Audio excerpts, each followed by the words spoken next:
Alright, so these are going to be the ER and the IR endings for our verbs. These verbs end in E and IR. And these two are actually pretty similar compared to the AR verbs.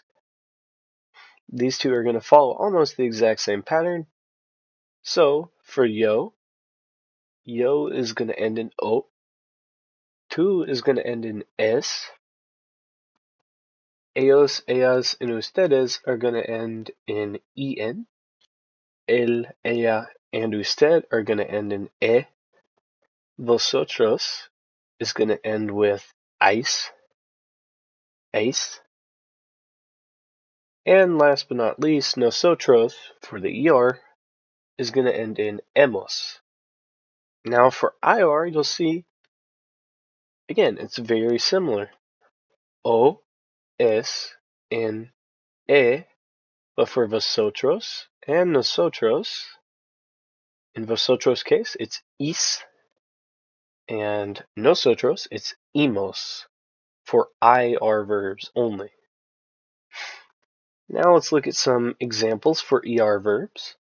So remember, like with AR verbs, let's say ellos, they want or they eat. Well, ellos, comer, we're going to change the ER ending to, change the ER ending to comen. Ellos comen las hamburguesas. They eat the burgers. All right, we'll do another one. So I learn. Aprender is to learn. So yo aprender, we'll change the ER ending to O. So yo aprendo. Yo aprendo en la clase. I learn in the class. Beber is to drink. Bebes una agua. You drink a water. Comprender is to understand. Vender is to sell. Correr is to run.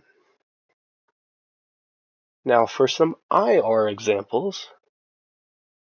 Again, we're going to drop the IR ending. So for vivir, vivir means to live.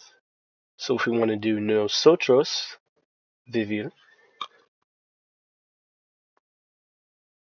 Nosotros vivir, we're going to get rid of the IR ending. So it's nosotros vivimos en la ciudad. We live in the city. Abrir is to open. Escribir is to write. Recibir is to receive. Permitir is to permit or allow. And salir is to leave or go out. And those are going to be the ER and IR verbs to get you started.